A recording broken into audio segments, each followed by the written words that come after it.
Welcome everyone to NASCAR Race Day, built by the Home Depot, as we are here to rock the Granite State for race number 1 of the 2010 Chase for the Sprint Cup. Chances are no one will back off as Jimmie Johnson goes for his 5th consecutive championship. His title defense officially starts today as the chase is on. But as we head into race number 1 of 10, it is car number 11 that sits atop the standings. With last week's win, he is P1, but all 12 chasers are poised to take the trophy and a big check away at the end of the season. Here are the numbers as they stand now as we get ready to put it all on the line for the championship in NASCAR's top series. Denny Hamlin, by virtue of 6 wins, will start with a 10-point advantage over Jimmie Johnson. Then it's Harvick, Kyle Busch, Kurt Busch, Stewart, and Greg Biffle. Those are your winners in the regular season.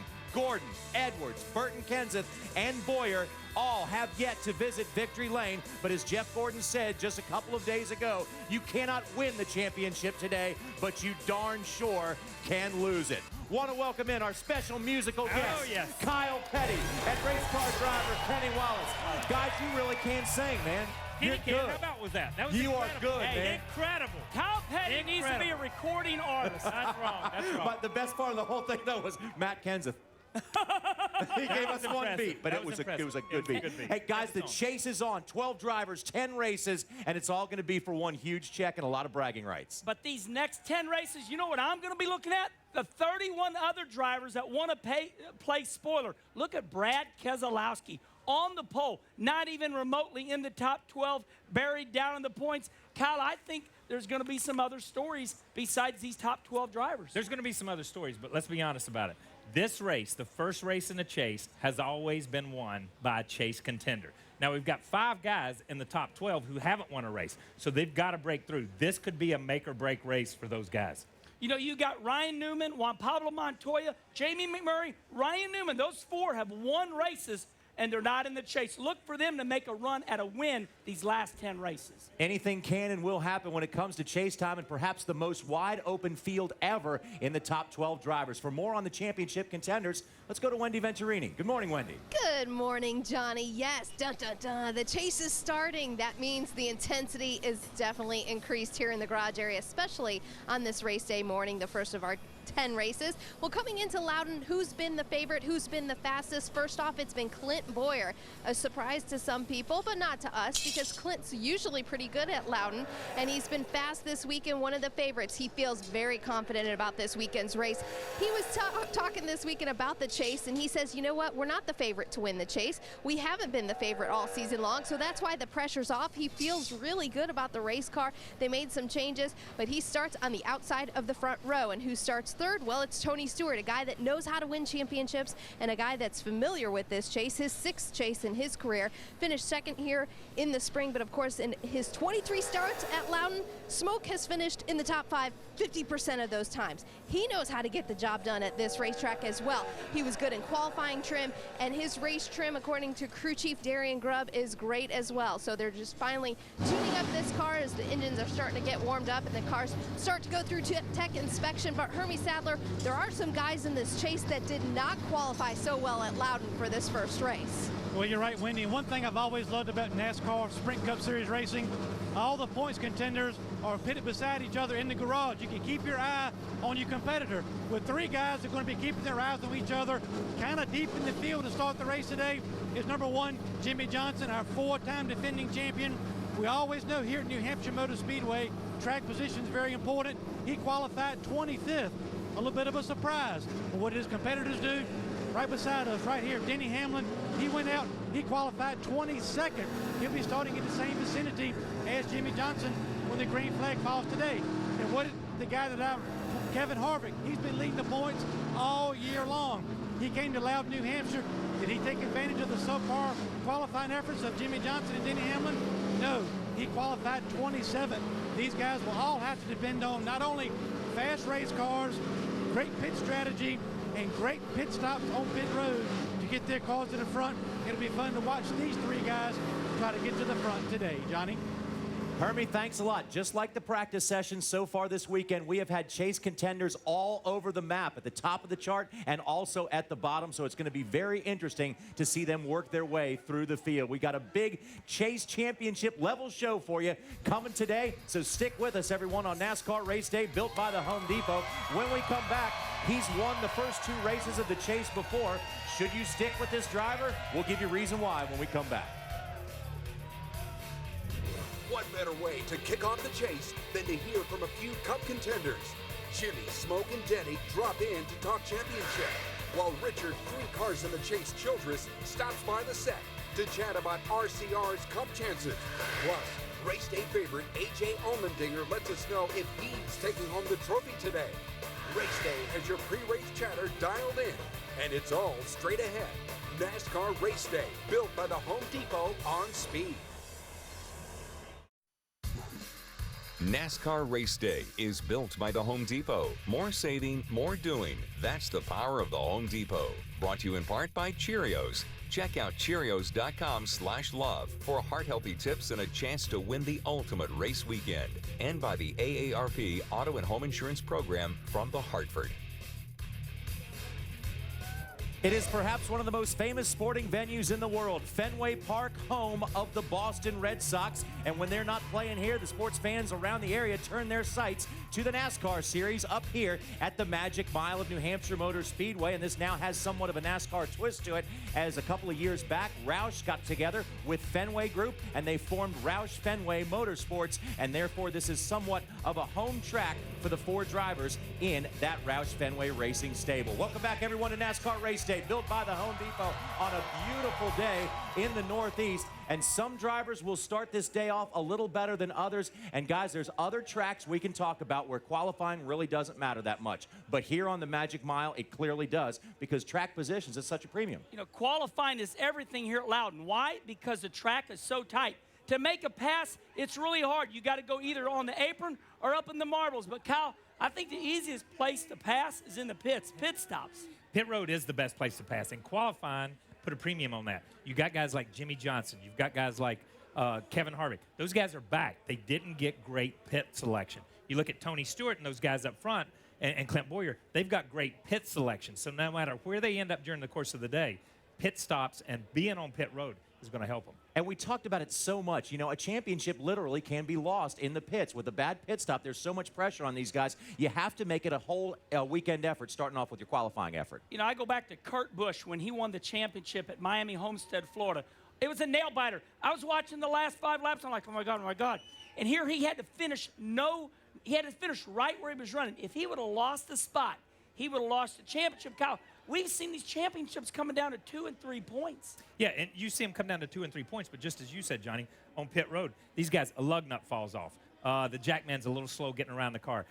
The driver, and we've seen almost every one of these drivers make a mistake on pit road at some point in time, whether it's a speeding penalty, sliding through their pits, whatever it may be. So the mistakes you make on pit road are compounded at a place like this. Well, what a year it's been for Roush Fenway Racing. They finally broke a long winless drought, but only after their owner and boss, Jack Roush, was in a near-fatal plane wreck, and that is when Greg Biffle drove to victory lane in Pocono. Nonetheless, 3 drivers out of that stable are in the chase and poised to win a championship. I think that we've proven over the last 10 weeks that we can score more points than anyone in the series, and that's what it's going to take. So, you know, that's what... You know, Jimmy did a good job last week of explaining that you got to have something, you know, to hang your hat on going into this thing. You got to, you know, you either got to have wins or you got to, you know, you got to have been very consistent. You got to have some sort of thing to build your team around. That's what we're building our hopes around, is the fact that we've shown that we can run over an extended period. We can score a better average finish than everyone else. Mostly I've been thinking about this weekend. We haven't had particularly great results here lately, so this is probably the one on the front of my mind, and hopefully get through here with a decent finish. And we probably have a little more confidence going to Dover than probably the rest of the racetracks, but you still gotta get it done every week.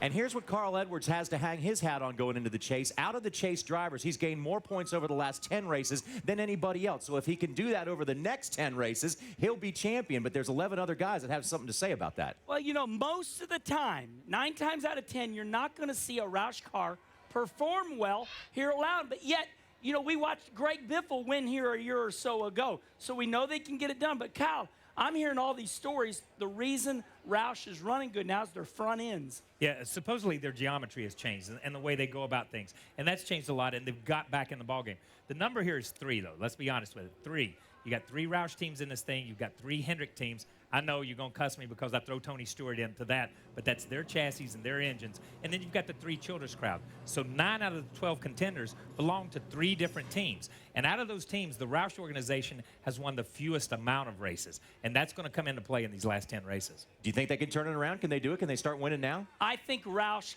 can win this championship, and I'll tell you why. Just like any great, baseball team, I mean, when you peak and you say, where have you been all year long? If a team can peak at the right time, that's the key to success when you look at a whole year, 365 days out of a year, and all of a sudden, here comes Carl Edwards the last 10 races. He scored the most points. It's like, where'd you come from, Carl? And he's here right now. They can win.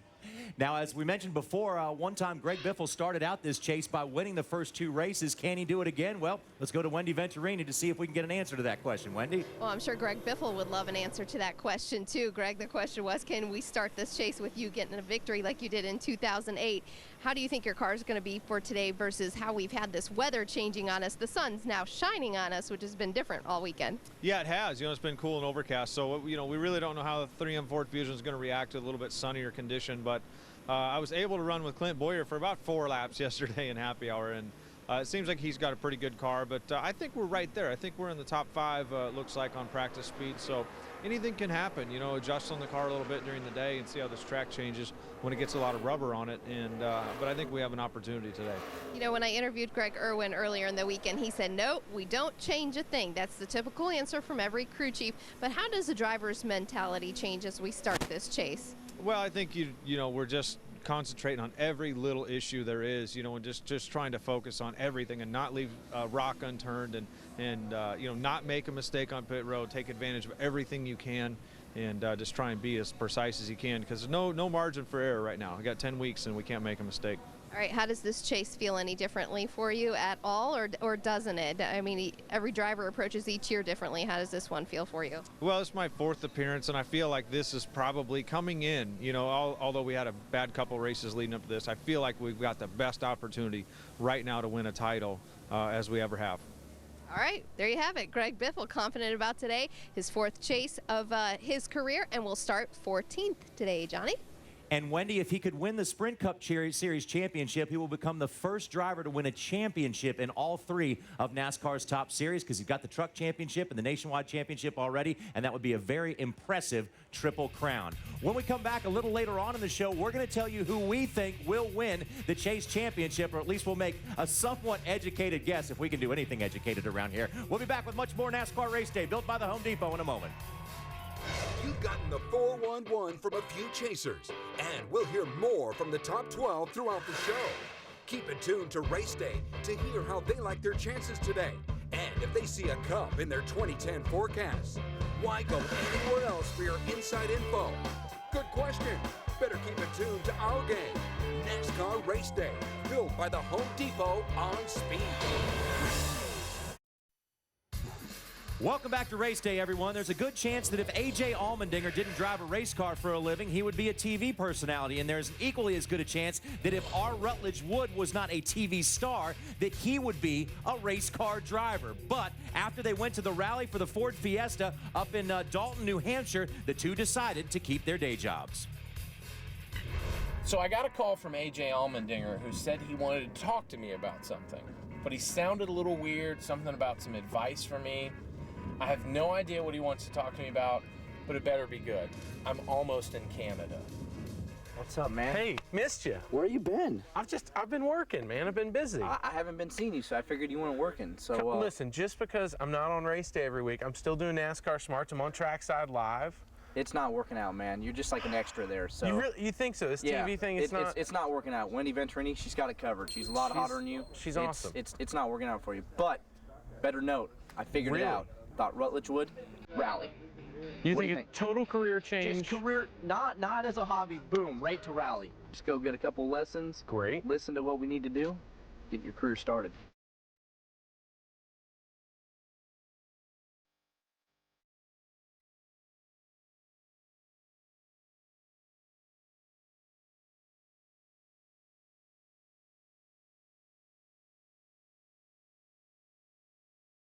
You know what I can't believe is how well these Ford Fiestas are doing out here. I mean, this is awesome. It's a really cool thing. I've had so much fun being a part of Ford. I'm excited to be out here doing some rally. They're giving me a chance. I go out and win Homestead, 43 Ford Fiestas for 43 people. If you win Homestead, 43 people win a car. That's right. So at least I'll have 43 fans now on that day. You wait all your life for a moment where you can show up a NASCAR driver, and this is my turn. I hope I do okay. I'm scared. Come with it. Come with it.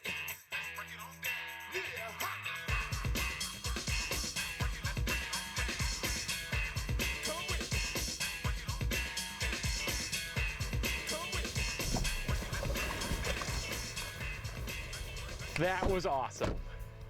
What do you guys think? Not bad, my friend. I mean, I think, you know, I'm gonna throw it out there. A few more days with Tim, possibly could be a world champion. You're talking about him, right? Yeah. Come on, be honest. Best talent you've ever seen. You're absolutely right. Yeah. I mean, we take him from soup to super in like a very short amount of time. I see potential there. World champion. You know what? Better yet, why don't you just do TV shows about cars? You think that's better That's for probably me? that's probably your career. Okay. That's it. You know what? I think you might guys do are right. really well at that. Thanks for having Good me. work. You're welcome. What a great time. Good seeing Good you, luck man. this weekend. I've been missing you. Just forget all Thanks for the coming stuff out. you learned today. I know. Well, AJ, let's break this feature down here. First of all, you mentioned that Wendy Venturini is hotter than Rutledge. I was being Captain Obvious there. How did Rutledge and I stack up? How would I stack up with Rutledge in the hotometer? I try not to rate guys against each other. Good idea. That gets me in trouble. Not that there's anything wrong with that, but no, it was a lot of fun, and for Ford to allow me to go out there and try the rally school, and Tim O'Neill was a great teacher. It was a lot of fun. So I was just really excited about it. I love being a part of Ford. They have me do a lot of cool things, and hopefully when we go to Homestead, we win the race and get 43 people a Ford Fiesta. And how long do you think it'll be before we see Rutledge Wood behind the wheel of a NASCAR Sprint Cup Series car?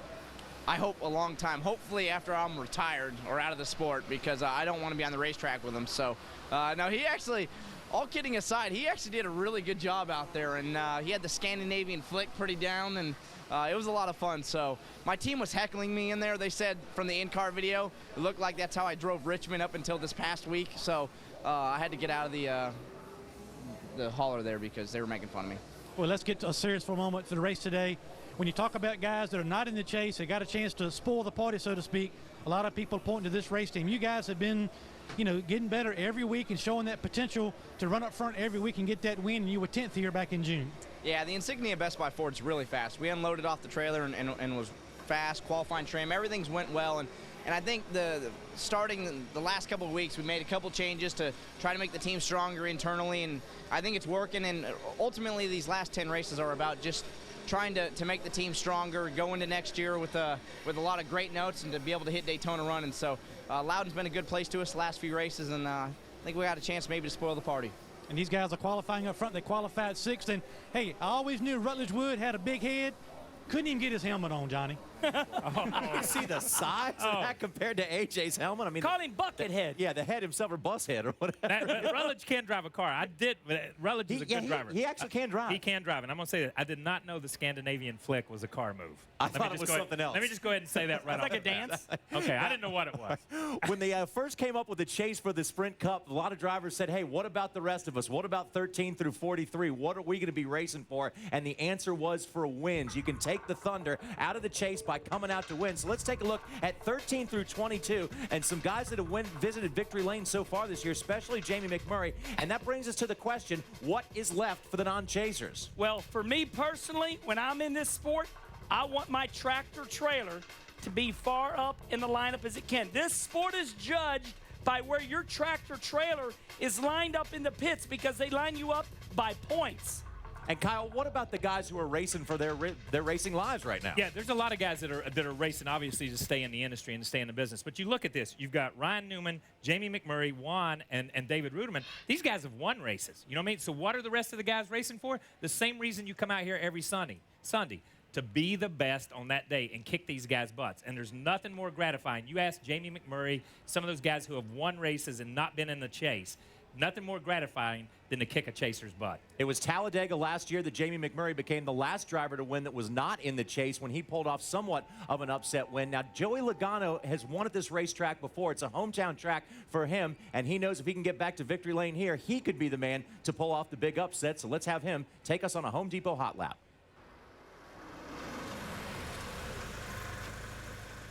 Hey, I'm Joey Logano with your Home Depot Hot Lap. This week we're in New Hampshire. It's a flat racetrack, very hard to get your car handling right here. It's like you're always fighting, you know, a little bit tight in the center or being free off. So it's really hard to get the balance just right here. One of the things we struggle here a lot is the tires. The tires seem like they gain grip as they keep getting hotter. And now that the track temp's down compared to the last race we were here, that's really changing it a lot for us, and you know, it's taking longer for the tires to come in. So I think that's going to be a big factor when it comes to pitch strategy, you know, because it seems like it's taking a while for the tire to come in, so your gain might not be as much as it might be at other places. So that's going to be one of the things that's going to be big here today. Chase is set. We're over here at the Home Depot team, you know, just trying to battle our way back up in the points. You know, we finished 4th last week in Richmond, which is great for us, and yeah, we need to keep battling forward and try to get ourselves back up to the 13th spot if we can. So that's your Home Depot Hot Lap. Joey, thanks a lot. If he can get the number 20 car back to victory lane here, it'll be quite a feat. He starts 31st, has a long way to go, but there's nothing to say he can't get it done. When we come back, Richard Childress, Jimmy Johnson, and Jeff Gordon. Stay with us. Welcome back, everyone, to NASCAR Race Day, built by the Home Depot. There you're looking at one of the Chasers' cars. That is Clint Boyer's number 33. And with that, we ask you this question. What do wine, Cheerios, conservation, and health have in common? Well, only Richard Childress can put those four together. I've always said your number one asset in life is your health. Without your health, you can be a billionaire and it's not going to do you any good, or you can be the greatest athlete or the greatest race driver. But without your health, that's the number one thing. You got to love your health. I start out in the morning with a bowl of Cheerios. In the evening, good red wine in moderation is good for the heart. So I start out in the morning with my Cheerios and finish the evening with a couple of good glasses of Childress wine.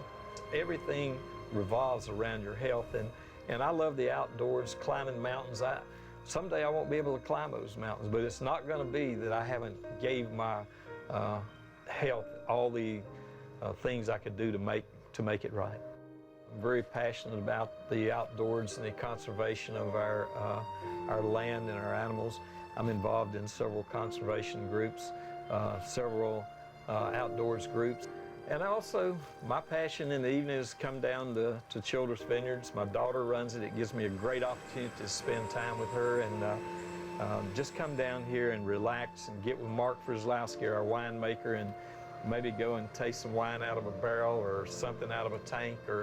And that's just a neat part of it. And hearing the fans or people that come up to you and talk about what a beautiful setting you have, or how polite your people were to them. That means a lot to me. And we want to welcome in the boss man of RCR Racing, Richard Childress. And Richard, a lot of good information for the fans and the racers out there, because you got it exactly right. Now, if you're only as old as you act, we would all be like teenagers. I'm 12. But if you're only as old as you feel, that's important too. Yeah, I mean, that's a great part of life is you never get old. I don't ever want to get old. I always want to feel young and act young and, you know, be young at heart. Remember the old song back when? You know, be young at heart. That's what we all try to do. And you got to have your Cheerios to be young at heart. Yeah, I think here on race day we have the act young thing taken care of. But right now, the Chase health is alive and well for Richard Childress Racing. Last year, all 4 cars were outside. This year, all 3 cars are in the Chase. We've got some room to improve, and we need to improve if we're going to win a championship and compete with these guys for 10 races. But the way our cars are run all year, Kevin's done a good job of showing our, our potential at RCR. And, you know, if we can match that for 10 races that he has for 26, you know, somebody at RCR should win. I think we have the best chance to win just because of the mindset that we've been able to put ourselves in going into it first off, and that came from running well. That came from, you know, the first 26 weeks and running through almost 3 chases leading up until this point. So until you beat the guy that's won 4 times is one thing, but I think our shot at being able to win and have a chance to win the championship is there. it's just a matter of who puts these 10 weeks together and who gets on that hot streak. These racers work for 26 weeks, day and night, to try to make it into the chase. And Richard, they say that if you're outside of the chase, some people call it a second-class citizen, some people call it Mr. Irrelevant, but you've been on both sides now in 2 years. What is the big difference about being outside the chase and inside? Well, I mean, it's a huge difference. You know, all your sponsors and your fans that pull for you all year. The chase is important. The way NASCAR has got it structured now, it's really important to get your teams in it for the sponsors and your fans. So, you know, up last week, we're here to talk about love your heart and be healthy. I had to have a good heart to watch the end of that race with Clint Boyer. I can promise you. That's why you got to have a good heart. Richard, speaking of competition, it's well documented. This week, you have decided to bring all new race cars. This is the first time they've been on the racetrack, 3 new race cars. What's that all about? Well, you want to come with fresh cars, as light of cars as you can build, where they hadn't been all repaired and put back together. So we're coming with what we think is our best for the next few races. Kevin had a great run going and slipped over in the middle of 3 and 4. And Jeff, I think he ended up with a decent qualifying run, 13th or something. So we got good cars. We just got to finish it off today. Yeah, you know, last year you guys had 4 teams, didn't make the chase. This year you have 3 teams, and you've made the chase with all 3. I know that's a progress moving forward. What does adding that 4th team next year do to your program? Yeah, well, last year at the end of 2009, we had all 4 cars really running good and competitive. And if you look back at the numbers, all 4 of our cars would have finished high in the chase. All 3 of them would have. The 4th one was right there with them. So I feel the 4th team will bring a lot of assets, and that's what you really got to have. You know, more engineering, more technology, more minds to, you know, you just build your army, and hopefully the 4th team will help strengthen it. And Richard, not only looking at 3 teams this year, 4 teams next year, but what about those 2 grandsons of yours out here racing this weekend? That's got to be a lot of fun. Oh, it was. I was so proud of both of them. Ty drove up to 3rd there and knocked a hole in the oil pan, and Austin ended up finishing 5th, had a real good run. He got behind early in the week, but he recovered. I was proud of that whole team. Just proud of these young kids, and that's what I want to do, is be able to stay healthy where I can watch these kids race. Richard, you know, when a team is struggling, everybody wants to know, you know, what's wrong. But on the other end, when you turn a year around like you did, this year you guys are 100 times better than last year. What did you do to those race cars as a leader and an owner to get those cars so much better this year? Well, I think it started at Charlotte at the World 600 in 2009. I was on top of the trailer, and I was watching the panic that we were in, and we were getting behind. We started out the first couple of races good, and then we started in a panic mode, chasing things that I knew wasn't right. And I sat down the next Monday or Tuesday and pulled everybody in, and I said, a great home is built on the foundation. A great car is on the foundation. We got to start all over here and fix this. And by the end of the year, putting everybody together, making some changes in our personnel and changing a lot of things and changing the direction that we were going, these guys put it together and made it work. I don't have a question for you. Basically, I just have a statement here. Austin, your grandson, we kicked his butt on NASCAR Smart the other day. and wait a minute. And he owes Johnny and I in Rutledge 1 bottle of wine apiece, and we just want to make sure he pays up. You have to pay up. That's it. But his side of the story, he's always right. He was always right. He kept telling us he was right. So we need a bottle of wine. The checkered flag. Yeah, right? we need the wine. We need the wine. We won the champagne. We need the wine, bud. He's a personality. Thank you so much for coming by. I love this. I decided that I wanted to say, take care of my heart with Cheerios so I can keep doing videos, music videos with KP. And I take care of my heart so I can drink more Childress wine. And I said, drive my car, my race car, that is. Or your rental car. And mine's to watch my 2 grandsons race and win. Yay! Don't forget to go to Cheerios.love. Remember that. Right, that's an easy one to remember. We got there. Because who doesn't love love? Who doesn't? I love love. Here we go, Thanks Richard. to You ready? Childress, and best of luck to the chase. The 3 RCR cars. When we come back, they have 8 championships among them. And who's going to get to 5 first? We'll talk about that when we come back.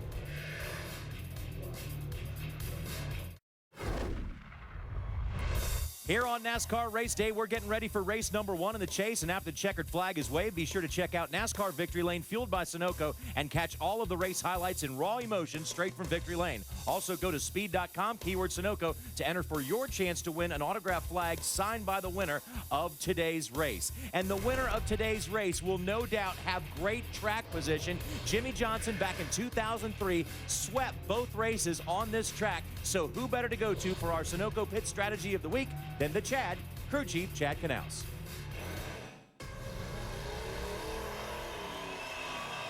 Okay, this is when business really starts to pick up.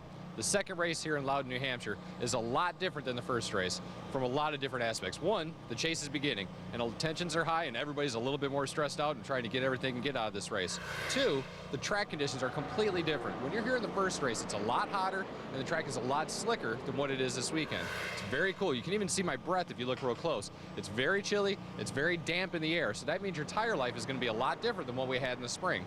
You're going to see a lot of guys extending your tires. They're going to be going for a little bit longer tire strategy than what they did in the past. You can go about 75 laps on a Sunoco fuel run, and that really opens up a lot of opportunities for you to go 2 tires, a fuel only, or even just stay out on the racetrack if you got enough fuel in your race car. So this place is really unique with only being 300 laps. So it's going to be exciting come the end of the race because you don't know what strategy is going to play out. Chad, thank you. This number 48 car and Jimmie Johnson will start in the 25th position, so they have a long way to go. But if anybody can get it done at this point of the season, it's got to be the number 48 team. Let's go to Wendy Venturini. Yeah, you can never count out Jimmie Johnson when the chase starts. Jimmie, you know, there's a lot of media talk about your qualifying effort this weekend, but I know how you practiced yesterday, and it looks pretty good. How do you feel about it going into today? Well, I think there's a lot of excitement for the chase, and people are trying to draw some conclusions and overreacting from some bad qualifying for myself and a few other guys. And we just had a bad lap, and thankfully they don't pass out points in qualifying, and we have 300 laps today to prove what we really have. And as you know, our car is really good. We're not in an ideal situation with qualifying. We did end up with a good pit pick on pit road, fortunately, and now it's just time to get some track position. So we'll drive up through there and get to the top 10, reevaluate, see what the leaders are doing, and race from there. Now, one thing I did notice in practice yesterday, you said you felt a little bit unstable or nervous next to traffic. You were more balanced better by yourself. Were you guys able to tune in on that towards the end of practice? Yeah, you see a lot of guys get stuck inside of someone and they can't finish the pass. And starting as deep as we are, I was a little more sensitive to that, making sure that I had the drive in the car. And also on corner entry, I mean, we even saw in the truck race, when 2 trucks went in side by side, Harvick lost control and really didn't have the side force that he needed on the truck. So I was really aware of that, hopeful that we made the right adjustments to make it competitive in race conditions. What are you expecting out of the other competitors today? Now that this chase has started, it's every man for himself. Well, right now it's easy to have a lot of excitement, a lot of optimism for all 12 teams. I've been here before. I'm just worrying about this 48 team and what we need to do. And if we go and have a great day today, run top 5, top 10, we're off to a good start. So I've got my blinders on. Let those guys do their thing. We'll do ours. All right, good luck to Jimmie Johnson. I know he knows how to focus and get the job done. Johnny? Wendy, thanks a lot. There's certainly, it's hard to go against a guy who's won 4 championships in a row, but sometimes, guys, you got to think a streak has to come to the end. If he can win 4 in a row, he can certainly win 5 in a row, but what a feat that would be. Well, first of all, on the funny side, he's back to a full-grown beard. So something's it's going to be a facial hair win. Something's going on there. The beard must mean to be a winner. But race fans, look, you cannot count somebody out that has taught you the last 4 years that they can win. He's won 5 races this year. He's the man to beat no matter what. It's a do-over. And Kyle, one thing I've noticed about Jimmie Johnson, he turns it on in the last 10 races every year. Yeah, but I don't think there's a magic switch this year. This is my deal. A streak, they call it a streak because it does have to end at some point in time. Coming into the chase in years past, Jimmie has been the hottest team. Right now, he's just another team. He was the hottest team in the 48. He and Chad were the hottest team in the first 10 races, but not in the last 10 races. So I think a lot of people smell blood in the water right now, so this chase is going to be an interesting So chase. even though he's got those 5 wins, you think they came too long ago? No, I think they came the first part of the year where you look past that and you look at Denny Hamlin. He kicked butt, and he's kicking butt right now at a time when you're supposed to be. So the Gibbs organization appears to be a little bit ahead of the Hendrick organization. No, and one thing I would say about that, Kyle, is that you look at Jimmie Johnson the last so many races, he's much better than he was in the middle of the year. You know, yes, he agreed. sat on the pole at Bristol. He ran good at the last 2 races. So, I mean, he's there. But I do agree he's not winning like he did. But, gosh, I mean, he's there. So don't count him out. Jimmy's teammate and car owner Jeff Gordon is about as good at this racetrack as anybody. With 3 wins, he has led over 1,200 laps at this racetrack, and that's almost twice as many as the second guy in laps led on this track. But right now, he's focused on getting that 5th championship. We can be consistent over 10 races, but when I think the first thing that came into my mind was the 10 tracks that close out the season. They've never been my best tracks. You know, I mean, New Hampshire's been pretty good, but Phoenix is not a good track for me. Homestead's not necessarily a good track for me. Texas, you know.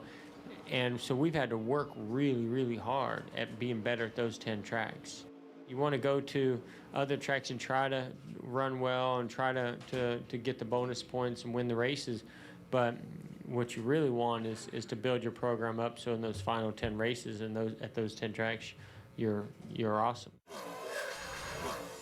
So here's the question a lot of fans have. Who is going to get that 5th championship first? Between the 2 of them, they got 4 apiece. That's 8. Who gets number 9 for Hendrick Motorsports? And among those group, who gets 5 first? I do not think Jeff Gordon will win the championship this year, and let me tell you why.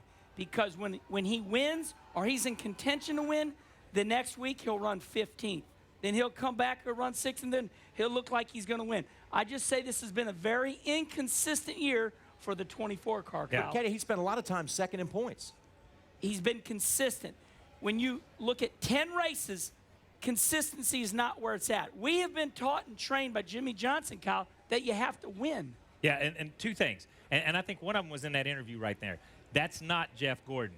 10 years ago, you interviewed Jeff Gordon. Every track is his best track. Now he's sitting there telling you, these are not my best tracks. I don't like this place. I've never done good at this place. This place has bit me. So already, in his mind, there's places he's going to that he's not as confident as he needs to be.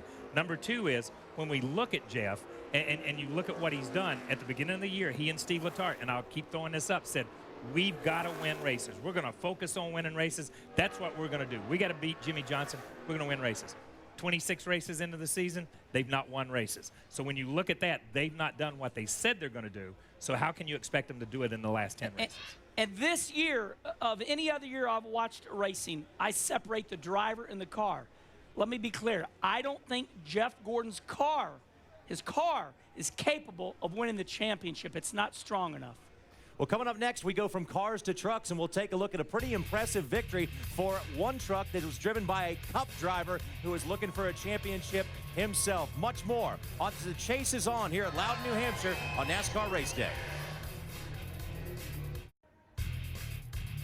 Welcome back, everyone, to NASCAR Race Day, built by the Home Depot. The Chase is on in New Hampshire, and groundbreaking for what was first known as the New Hampshire International Speedway was on August 13th, 1989. It was renamed the New Hampshire Motor Speedway in 2008. There have been 31 NASCAR Sprint Cup races here, 1 per year from 93 through 96, and 2 per year since. And the fans up here in the Northeast love their NASCAR, and they come out in force as every chase has began at this racetrack known as the Magic Mile. Let's take a look at the Camping World Truck Series, and that is Speed's Krista Voda up there waving the green flag, and we're so glad she didn't drop it on the racetrack. She can say lobster and clam chowder. Chowder? Really good. That was good.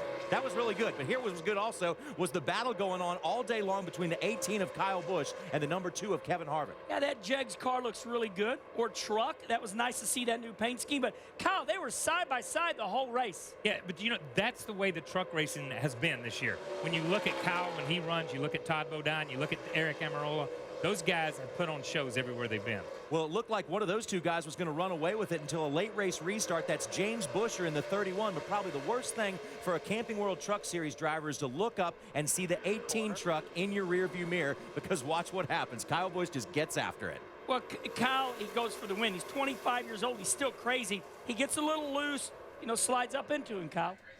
It's part of racing, right? You know, he thought he had him cleared. He gets up in there, but you look, Kyle's the one that took the biggest brunt of that. He's the one that hit the hardest with the rear of the car, or the rear of the truck. He comes around and takes the checkered flag once again, and if anybody knows crazy here on race day, it is Kenny Wallace. He's our resident expert, but nothing crazy about the way Kyle Busch has been running in the truck series. That is win number 5. And also win number 80 in the top 3 series. That's huge. That's out of hand. Race fans, that means Cup, Nationwide, and Truck. He has won 80 times. That is amazing. Todd Bodine has a pretty amazing lead right now over Eric Almirola after 19 races of the season. Very impressive runs by a lot of other truck drivers up there, including Austin Dillon, Richard Childress. Turn out the lights. The party's over. Wow. Saturday, the NASCAR Camping World Truck Series storms into the Sin City where Bodine, Skinner, Hornaday, and Sauter roll the dice and go all in for a shot at the checkers. Don't miss the NASCAR Camping World Truck Series live from Las Vegas Saturday at 9:30 Eastern, only on Speed. When we come back, we will set the grid for the first race of the 2010 Chase as we will show you who qualified where, and as we told you earlier in the show, there are Chase contenders all over the place in the field today at the New Hampshire Motor Speedway. Stay with us, more race day coming your way. The game is winning, but Smoke proved taking checkered isn't necessary to capture the cup. Do guides dropping the Victory Donut this season have a chance at the trophy without a Chase win? We'll tell you if Tony's 2005 run was an oddity, or if someone could stand on stage in Homestead without a playoff triumph. Coming at you, NASCAR Race Day, built by the Home Depot on Speed.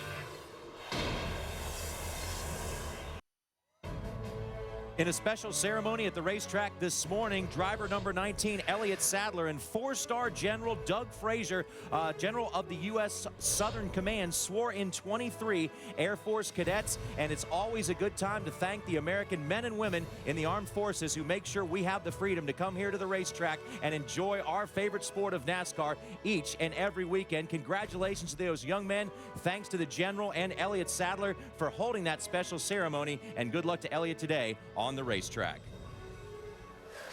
It is time now for some qualifying highlights, and take it away, Kyle. Yeah, the 29 car, we heard Richard Childress say he slipped during qualifying. He's going to have to slip by 11 other guys to be leading the chase when he leads here, the Chase contenders. But, you know, this team, we've seen them all year long, qualify bad and finish good. So I don't think this is messing with the 29's mind as much as the other guys. We heard Jimmy Johnson earlier. He qualified 25th. He said, yeah, we qualified bad.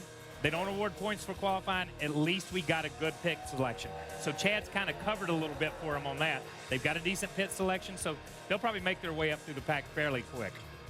And everybody's wanting to know who is going to win this championship. This car right here, number 11, Denny Hamlin, he qualified 22nd. You're saying what? How can he qualify that deep in the field and win? This guy can. Denny Hamlin, he won the race last week at Richmond. He is on a high. He is from Virginia, and he loves his short track racing. Here he is, the Smoke, two-time champion. He is the top qualifying car out of all these guys, qualified third, and he can get it done. They say when it starts getting hot outside, Tony Stewart rises to the top. I think this guy can win this race today out of everybody. And out of the chasers, Clint Boyer was the highest qualifying chaser. He's won at this racetrack before, also sat on a pole here. He qualified second, and a lot of people in the garage area today have said that Clint Boyer has the car to beat today, and if he can pull off the win, he would jump way up in the standings. But how about the number 12, Penske Dodge, driven by Brad Keselowski, as he takes the pole position? We'll talk to Brad later in the show, and he's one of those guys outside of the chase that has a lot to prove heading in. Well, Tony Stewart, driver the number 14, has an impressive streak going on right now. Every year he has competed in NASCAR's top series, he has won a race. He made sure he has at least that goal taken care of so far this year, but now he has another goal on his mind, and that's to win the championship. Heading into today's first race of the 2010 Chase for the Sprint Cup, 5 drivers: Jeff Gordon, Carl Edwards, Jeff Burton, Matt Kenseth, and Clint Boyer have not won this season. And that translates to a lot, considering the top 12 were reseeded for the chase. Take Jeff Gordon and Denny Hamlin. Following Atlanta, Jeff Gordon was second in points with no wins, while Denny Hamlin was 10th in points with 5. After scoring his 6th win of the season at Richmond, Hamlin is now seated as the points leader, while Gordon has fallen back to 8th. I wish we weren't spotting the competition, you know, the points that we are, but I really believe heads up, you know, we're as good or better than everybody out there. And I think we're capable of that, and I think we're very capable of winning this championship. How important is it to win, especially in the 10 races that make up the chase? In 2009, Tony Stewart had won 3 races and held a nearly 300-point advantage after Atlanta over his nearest pursuers, Gordon and Jimmy Johnson. Despite a win in the chase for Stewart at Kansas, Johnson's 4 triumphs were too much as he won his 4th straight Sprint Cup championship. Stewart, meanwhile, finished 6th in the final standings, nearly 350 points behind Johnson. We were in the total opposite position last year at this time. We were losing momentum and we're kind of scratching our heads going, what are we doing wrong? There's got to be something we're missing that we don't see because we haven't been having this problem all year. And we just never could, once the chase started, we never could find it and never could get going again. But again, how important is it to win during the chase? In 2005, Stewart won 5 of 7 races, starting at Sonoma and ending at Watkins Glen, and held an advantage of more than 200 points over Greg Biffle following race number 25 at California, and began the chase as the number 1 seed. However, once in the chase, Stewart never won again. He finished in the top 10 in all but 3 races, his lowest finish being a 25th place run at Charlotte. Stewart, Tony Stewart into the wall, cuts a right rear tire. He blew a right rear tire going into turn 3. The championship leader has brought out the caution in Charlotte. Consistency, not wins, paid big dividends for Smoke and led to him winning his 2nd Sprint Cup championship in 4 years. Tony Stewart is the 2005 NASCAR Nextel Cup Series champion. Ring the bell, baby! Woo! Nice job, Nikki! Good job, guys! Stewart's win at Atlanta has him feeling that momentum could swing him towards a 3rd series title. We've kind of just been on a steady progression this year, it seemed like, to where we never really had that leapfrog step, but we've just had little baby steps the last 2.5, 3 months, and we've kind of been able to slide under the radar with a lot of these guys and them not really pay a lot of attention to us because of the other guys that have won races or been running really good lately and being consistent. So, we've kind of been just far enough below that to be under the radar where I don't think anybody's really paid attention to us. Tony, you have won this championship without winning a race. I know you don't want to do that this year, but assess where your team is right now heading into the chase this year as opposed to last year. Well, I think we definitely have a lot more momentum on our side than we had last year. We ended up the regular season leading the points, but we were really struggling momentum-wise probably 3 or 4 weeks before the chase started, where this year we got the win at Atlanta 2 weeks before now, and really for the last 2.5, 3 months, I feel like we've been just gaining steadily, and really proud of our organization, proud of everybody at Stewart Haas and with the Office Depot Old Spice car, and proud of everybody at Hendrick, and they've been doing a great job in the engine department. The chassis department's been doing good as always, and that's what it takes. It takes everybody picking up a little bit at a time to get us where we need to be. And you finished 2nd here back in June. You've been fast ever since you unloaded this Old Spice car this weekend. What's been the difference for you guys through the course of this season to get yourself where you're consistently running up front and getting those good finishes that you needed to even get into chase?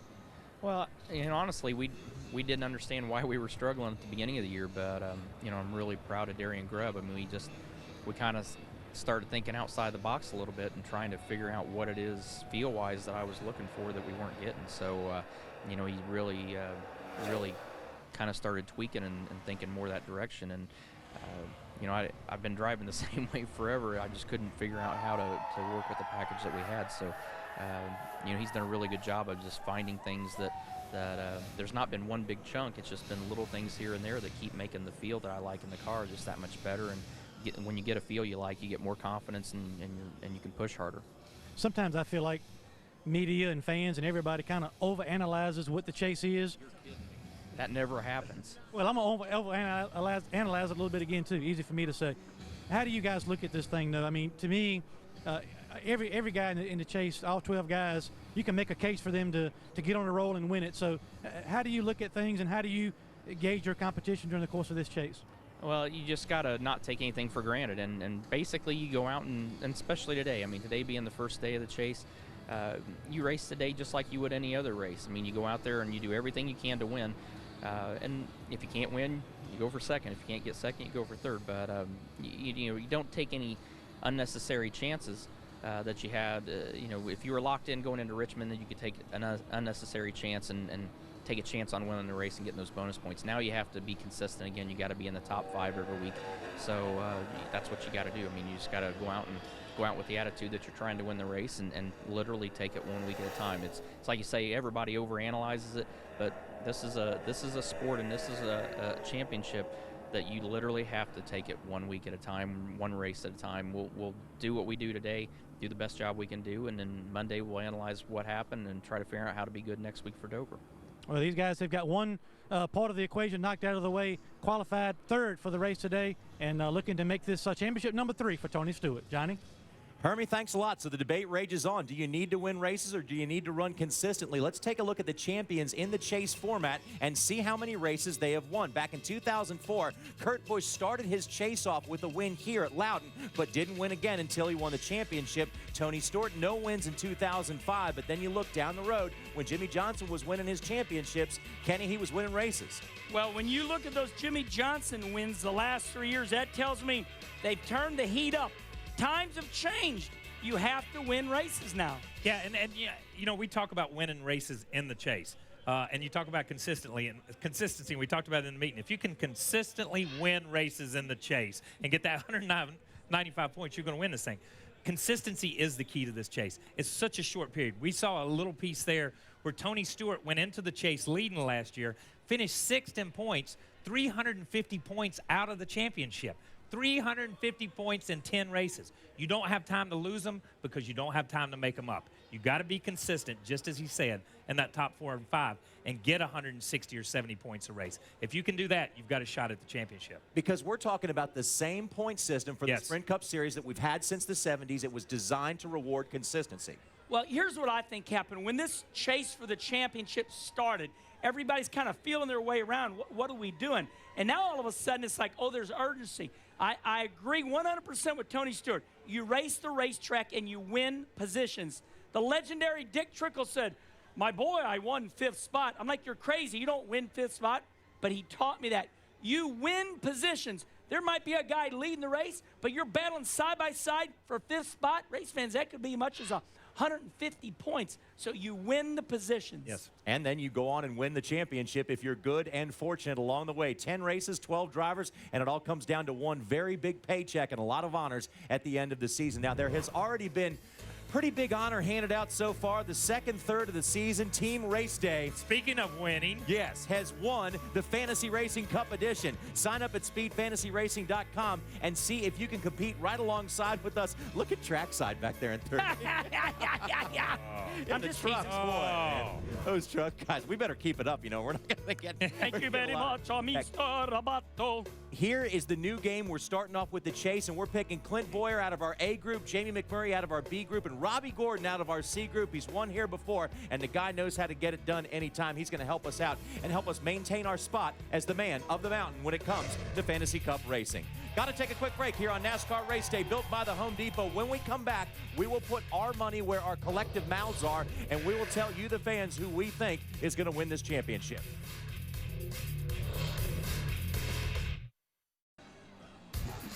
No matter where you're racing on any given weekend, you can see some of the best amateur chefs in the world down in the garage area and also around the racetrack. Cooking out is such a big part of racing that brings out the best in a lot of chefs. And the best we got, oh, sorry. That's okay. I was waving the knife around at Chef Nikki. I don't mean any harm. It's no I'm just problem. practicing. I'm getting ready to go. You probably shouldn't give me a weapon. I won't give you a weapon. Well, how about this man? weather? This is beautiful. It's beautiful. I love New England. Beautiful in the Northeast. We're making something called all clammed up. Okay. Just like Kenny Wallace. All clammed up. Kenny Wallace hasn't clammed up in 40 years. Oh, we love Kenny. Okay, you take this linguiça. Okay. I had a fan just 2 minutes ago. Chef, use this linguiça. I had a different sausage. He brought me linguiça. I told him what I was cooking. Brian Ratcliffe. Okay, go ahead and throw the linguiça on the grill. Okay. There's some tongs here if you want. Yeah, let me use the tongs. And then you're going to put, in these clams, in these steamers, you're going to put about half of this white wine, half of this brandy, half. Richard Childress said we should drink that wine. He said, oh, well, maybe we should. Okay. Okay, go ahead and put half of that wine, half the brandy in there. Half the wine, half the brandy. I'm going to put some edamame in here. What do I do with the other half? What do you do with the other half? I'm going to use the other half. So let me have that other half. You got to have a little bit more. Okay. It's wine. Okay. We're cooking clams. Half the brandy. Half the brandy, all the butter, I put some thyme in here. Oh, yeah. Oh, no, I didn't do that. We'll put all the butter in and butter. half the garlic. Okay. All the butter. We're going to put the lid on that, and that's going right on the grill. Exactly. Now, I got some butter over here. We're going to steam these. We're using half everything. Well, no. You'll use all the garlic. Okay. I got plenty. All the garlic. All the garlic. All the garlic. I'm going to put some butter in here. Now, you put the lid on that and put that on the grill. Slide that sausage over. Sliding the sausage. I'm going to saute these onions just a little bit. I'm going to add some garlic in here. Once it cooks just a little bit light brown, I'm going to add probably the lemon juice from maybe 2 of these lemons. Oh, that's hot. Is it hot? Yeah. You all right? Yeah, I'm all right. Okay. Well, I'm going to get this cooking here, and I'll tell you what you're going to do. Now, everybody knows that Kyle Petty has a tender palate. Yes, he does. So we made him a peanut butter and jelly sandwich today, just in case he can't take this. You guys think we should cut the crust off for him? Please. Yeah. And cut it in half. Speaking of amateur chefs. We'll cut it in triangles for you. Speaking of amateur chefs, give me a break. Cut the crust off and cut it in a triangle. Yeah, there you go. You go ahead and cut those triangles off for him. I'm just making a mess. Is all Could I have chocolate milk also? Great. Triangles. Yeah, triangles. Oh, yeah, look at that. Do you have chocolate milk for him, too? We do. We're going to get some chocolate milk for him. I'm going to cook all this down. I'm going to let the clams cook, brown the sausage, cut it up, cook the edamame for about 4 minutes, strain it all, put it together right in here with some smoked paprika, the tomatoes, fresh herbs. And lobster? Lobster, a little brandy, a little wine, salt and pepper. It's going to be wonderful. Great. I'll take care of you guys. I'm going to stay here. Is that cool? Kyle Petty, take care of the rest of the show. I'll stay here with Chef Nikki. Kyle, how's that look for you? You did a good job cutting that, huh? 4 championship contenders coming your way from the Magic Mile in the greatest state of New Hampshire. It's New Hampshire Motor Speedway, and the chase is on. Hey, race fans, Toyota Racing Sponsifire 2 Sprint Cup Car Design Contest is down to the semifinals. Now you can help decide who makes it to the final round. Visit ToyotaRacing.com today and every day until September 23rd to cast your vote for your favorite Sponsifire at ToyotaRacing.com. The chase is on here in Loudon, New Hampshire. The number 11 car, driven by Denny Hamlin, has made its way to victory lane here before. And as of right now, by virtue of his win in Richmond, Denny Hamlin is our points leader, and he's standing by with Wendy Venturini. Yeah, that win last week catapulted him to that points lead, and it's a proud happening for Denny Hamlin, because I know you really wanted to come into the start of this chase as the points leader. It seems like a very small margin, but why was that so important to you? Well, most importantly, when we were tied with Jimmy about 12 weeks ago, I said, you know, we don't win another race the next 12 weeks, I'm going to be pretty disappointed. So we got that done, and we felt like we missed out on a couple opportunities, but, you know, when you win 6 races, that means you've been up front quite a lot, and we're able to capitalize in those races. So, you know, now it's all about points racing. Now it's time to points race. Now it's time to go out there and do the job at hand, and that's to get solid finishes over these next 10 weeks. Now, you seem very confident and you seem very positive about this chase despite some things that happened in the regular season. How have you been able to keep your mind on focus? Does Coach Gibbs give you these motivational speeches all the time? No, he just does a really good job of letting me handle however I want to handle it. And this is our 5th straight chase with our FedEx team, and it's been a great accomplishment to be in the chase each one of the years we've tried, and it's just the most relaxed I've been any chase so far. I started the chase every year behind of some sort, a certain amount of points. So this year, having a little bit of a jump on guys, it feels good. But the most important thing is for us to worry about what we do and don't worry about anyone else. All right, tell us about your race car. Was it balanced this weekend? And watching everyone in practice, you guys seem fairly happy despite the qualifying effort of 22nd. Yeah, we're not qualifiers. I've never been a qualifier, but you know, just one of those things where we're gonna have to come from the middle of the pack. But I'm really not worried about it too much. I think our car is the top 5 car it was yesterday, and we'll have to go from there. You know, we'll just hope the race day adjustments that we make. Me and Mike talked, and I like what he's done with the car, so I'm excited to get going today. All right, well, good luck to Denny Hamlin. I know you have a long start once the race starts, Johnny, but it's Denny Hamlin, Kevin Harvick, and Jimmy Johnson starting deep in the field today. Wendy, thanks a lot. You know, it was just a couple short years ago that Kyle Busch came into the chase as the driver to beat, and the wheels almost literally came off that effort here at Loudon. Right now, Kyle's looking to put all that behind him and make a run for a Cup championship. No matter how he's run through the season and how many times you guys want to say, oh, he's vulnerable. Boom, he's right there in the chase. You know, it's like they flip the switch on and they're there. They know how to do it. They know how to run these last 10 races. It's racing. That's why we don't know what's going to happen. But, you know, we can certainly hope that the 18 car can keep it clean and go after this championship. And Kyle, of course, was talking about Superman in the last 4 chases, Jimmy Johnson. And is there kryptonite out there right now? Oh, the 18 team of Kyle Busch, he can beat Jimmy Johnson. There's no doubt. Kyle, I just think that team's got to minimize their mistakes. They either win or break. Yeah, the 18 team, but I look at the entire Gibbs organization. That's a team, that's a group that the Hendrick organization, especially the 48, has to look after or look out for, because I think Denny Hamlin, they say you got to lose one before you can win one. He lost last year, and I think they truly believe they lost that championship, that Jimmy didn't win it.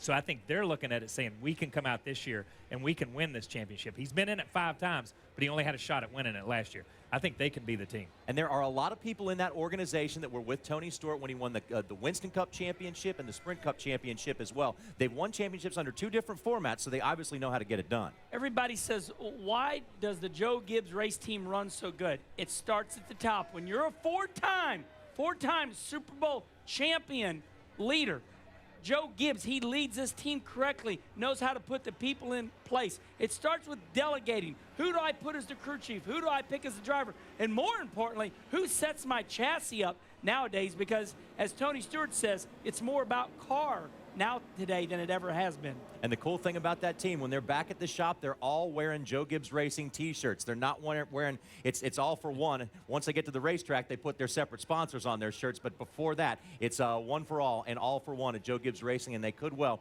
be champions this year.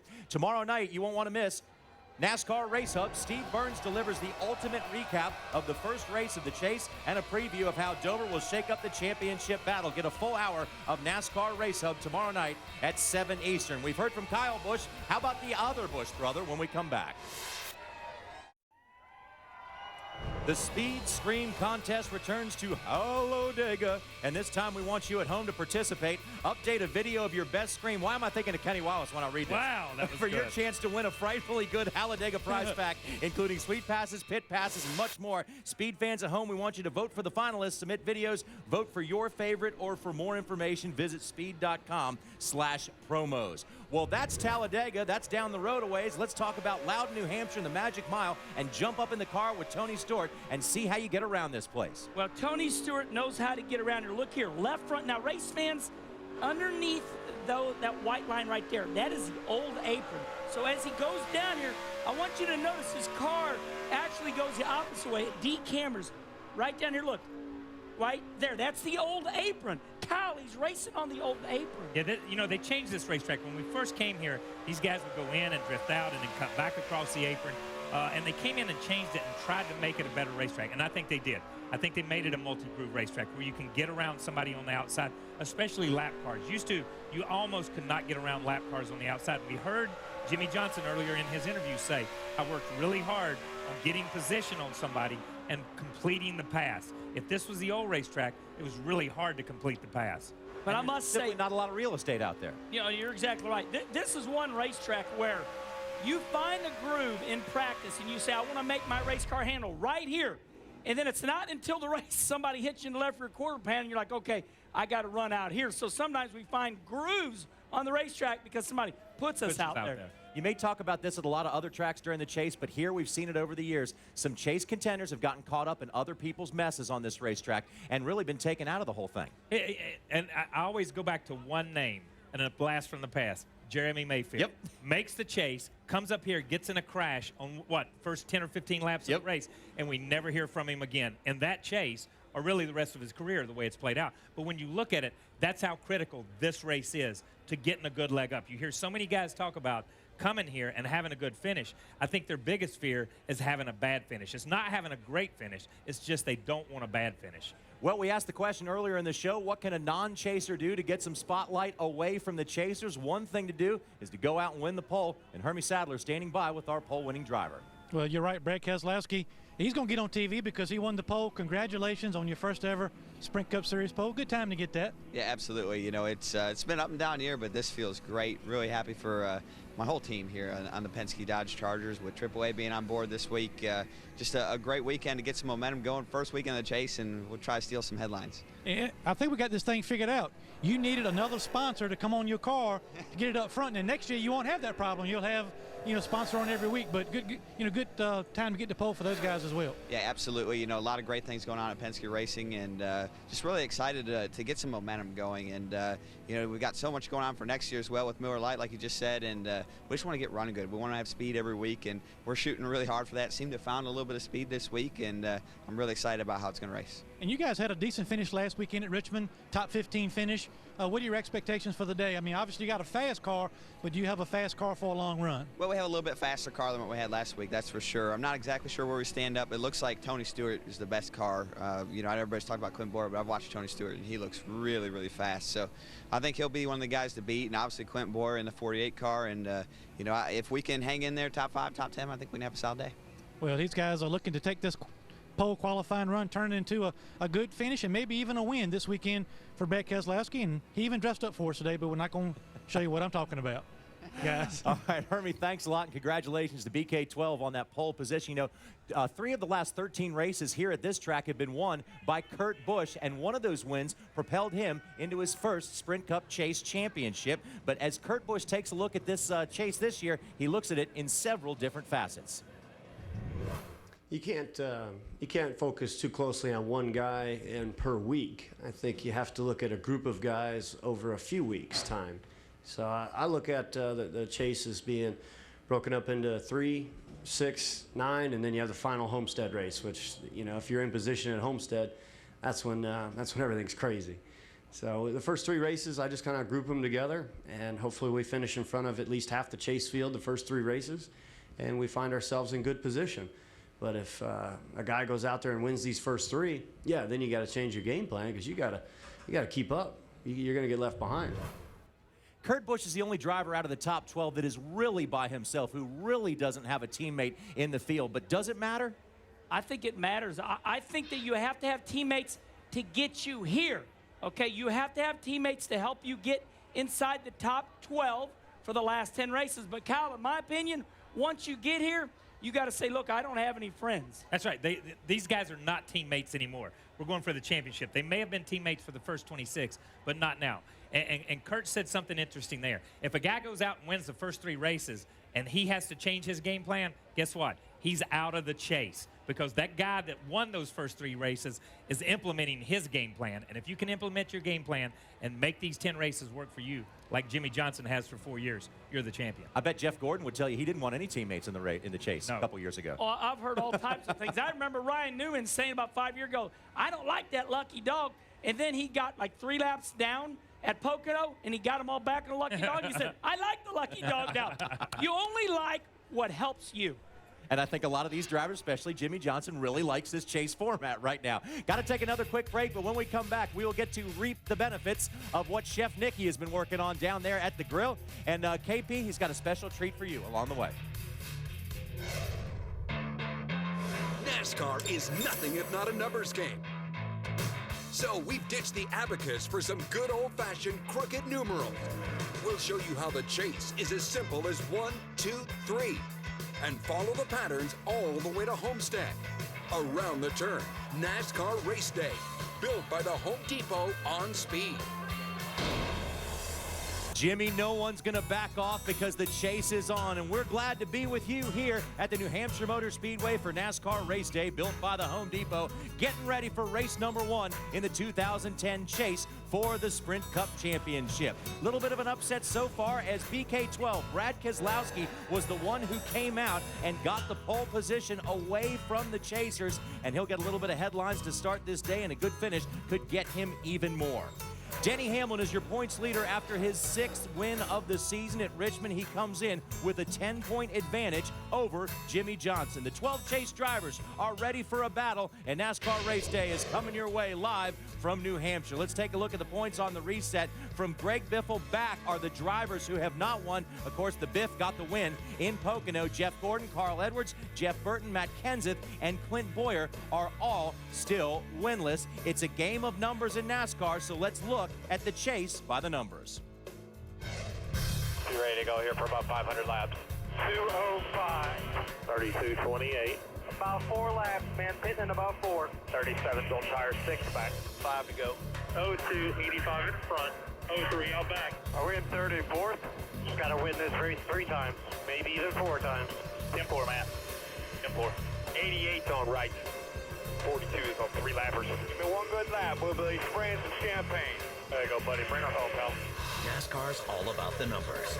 And once chase time rolls around, those digits become oh so important, with championship implications embedded in each and every one of them. 10 races, 12 drivers who all have expectations of sometime around 8 o'clock at Homestead, and about 10 weeks from now, they'll be holding the Sprint Cup trophy high above their head. Jimmie Johnson's won 4 consecutive titles and 18 chase races over the entire 7 years of the chase format, and is now ready for a championship strive for 5. So now it's time to get to work, and hopefully we can have 10 good ones. I've entered the chase in better shape, and I've entered the chase in worse shape, and I've still ended up with a championship. But the 48 has some fierce competition. Denny Hamlin has 6 wins and resides atop the standings for the first time in his 177 race career with 5,060 points. All we do is win. Regular season champ Kevin Harvick and Kyle Busch reset in 3rd and 4th, just 30 points behind Denny. A complete turnaround from last season, where both missed the chase. Last year we've been jumping up and down to finish ninth, so it's great to see all the guys and everything that they've done, and now it's just about those last 10 weeks. 3 is a magic number. Yes, it is. It's a magic number. There are 3 former chase format champions in the field this year, the only 3 we've got. Each driver in the top 12 is in his 3rd or more Sprint Cup playoffs.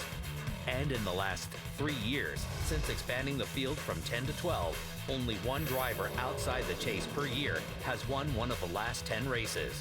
The Irwin Industrial Tools Ford Fusion of Jamie McMurray, Donnie Wingo, and the team headed to Gatorade Victory Lane. There are 5 drivers still looking for their first win of the season on their way to the championship. Let's have a good night out there and show them how to win this race. Come out of here with a finish we deserve. And 5 drivers back in the hunt after a year on the outside, looking in. Let the chase for the NASCAR Sprint Cup begin. 26 races are officially in the books, totaling 10,544 miles of excitement, heartache, and victory. Now, there's 12 drivers vying for one important trophy with only 10 races left in the 2010 NASCAR Sprint Cup season. So that's how it looks on paper, but guess what? We don't race on paper. We race on the racetrack. KP, who wins the championship this year? Okay, here's who wins the championship. Denny Hamlin wins the championship. 2010 champion. He showed more maturity over this year. He's a totally different driver from 09 to 2010. That team is. They lost one. Now it's theirs to win. Kenny? I feel like I'm going out on a limb here, but here's who's going to win the championship. Number 18, Kyle Busch is going to win the championship because I think he's going to take chances. This is a year, and nobody likes him, so I'm going against the grain. Well, I disagree with both of you. Just by virtue of winning championships in everything he's ever raced, I think Tony Stewart has saved the best for last, and he's going to be the one that goes out and takes. He's going to smoke the field and hold up the trophy once again in Homestead. What do you think, Wendy? All right, gentlemen, who's been the most consistent all season long? Who basically has, no, not me. It's been Kevin Harvick. Kevin Harvick is who I'm going with my championship bid, because basically he's already run 2 short chases in our first 26 races. He's been consistent. They're on a roll, and I think they continue it this final 10 races.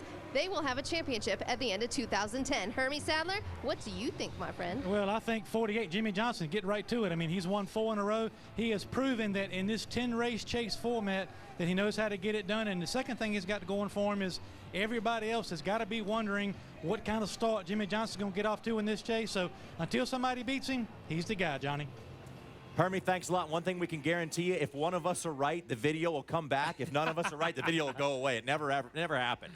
You never know. Let's recap who picked whom.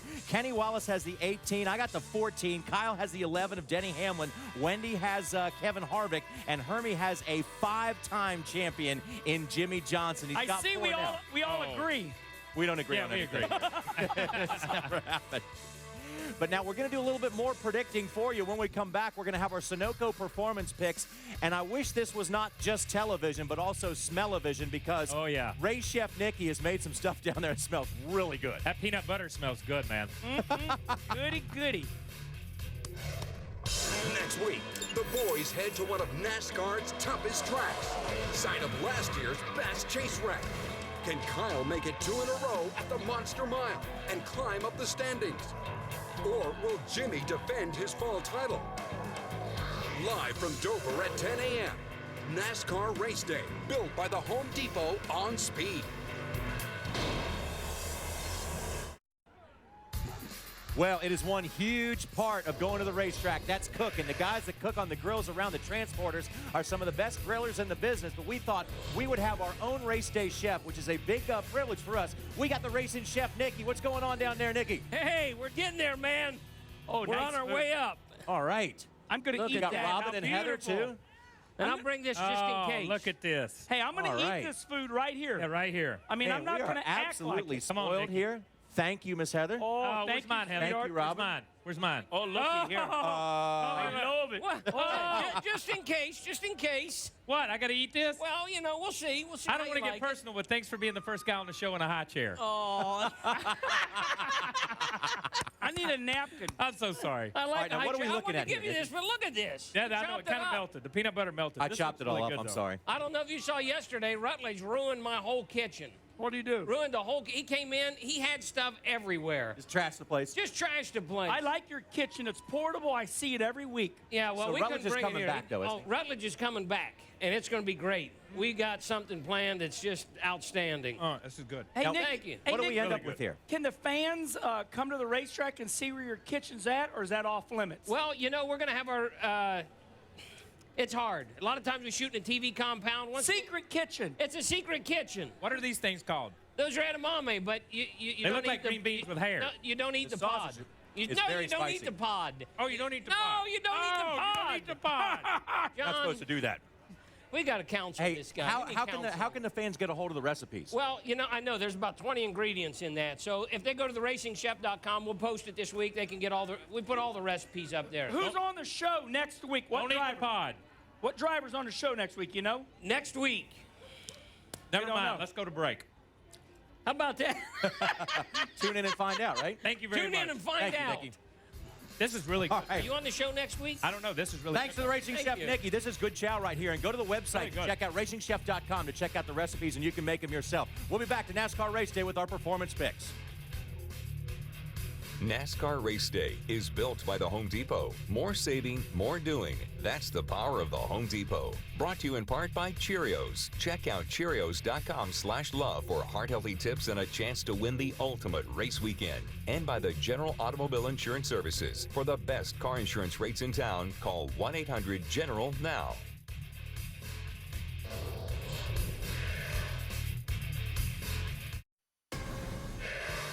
Hey, race fans, how would you like to have an official Sunoco racing fuel can? Visit speed.com/Sunoco for entry details, official rules, and drawing dates. And now it is time for our Sunoco performance picks.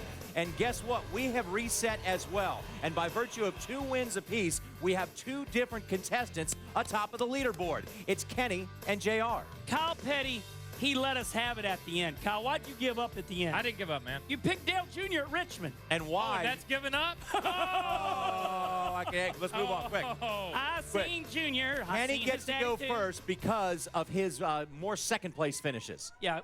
So okay. you're technically in the lead. All right, this is a lobster on my head. It's a lobster. So you know. Lobster clam chowder up here in Boston. Okay, Basket. my pick to win this race is Tony Stewart, the Smoke. Why?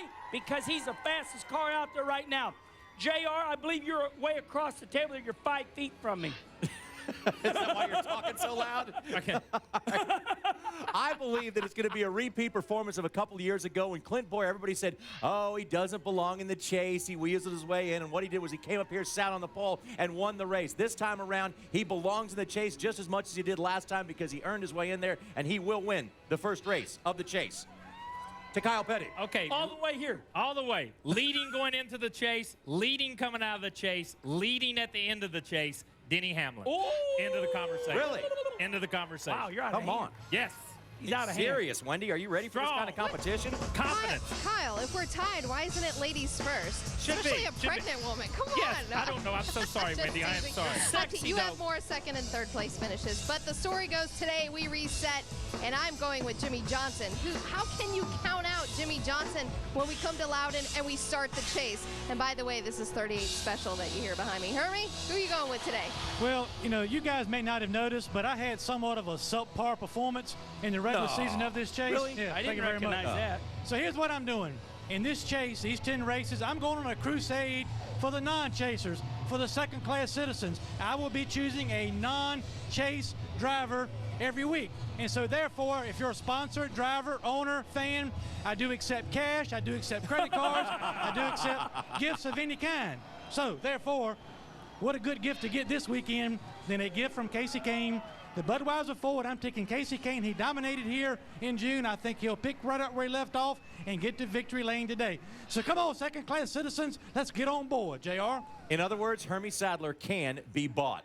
Now, guys, I think Jeff Gordon once again put it best. He said you cannot win the championship this year at this race, but you certainly can lose the championship with a subpar performance or really a disastrous performance. You know, in 2006, Jimmy Johnson wrecked right away, and he only won one race, but he did win the championship. So there's a little bit of hope for some people. Yeah, I think you need to get a scorecard, and all you need to mark down is not how many races a guy wins or how many second or thirds. It's how many mistakes a team makes in this chase. The team that makes the least amount of mistakes in these 10 races, from driver to crew chief to team to even getting the car to the racetrack, that's the team that's going to win. And there will be more focus on pit crews this year than ever before. If a pit crew makes a mistake, that could be the championship.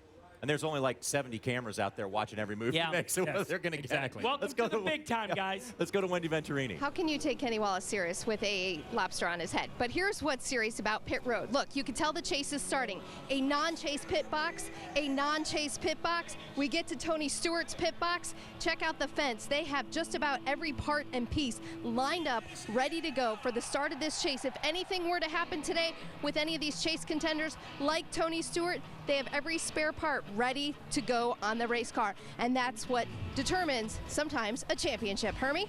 Yeah, we just talked about earlier who will win the championship. I picked the 48, but look for a dark horse run by the 31 car, Jeff Burton. He's been fast all year long. He hadn't always capitalized on these fast race cars, but he is a great veteran. He's good at this racetrack. Watch out for the 31 to maybe put a little bit of pressure on those front guys. Johnny? Hermie, there are only 4 drivers that have raced all 31 races here at this racetrack, and Jeff Burton is among those drivers, certainly a seasoned veteran, and certainly can get it done. We definitely want to thank everyone at the New Hampshire Motor Speedway for all the hospitality. That is the goal, ladies and gentlemen. The chase is on. It is 12 drivers, 10 races, and let's not forget about the rest of the field, because they certainly can upset the apple cart by coming out and winning a race. Be sure to join us tonight for NASCAR Victory Lane, fueled by Sunoco, at 8 o'clock Eastern Time. Thanks for coming along for the ride, everybody. So long.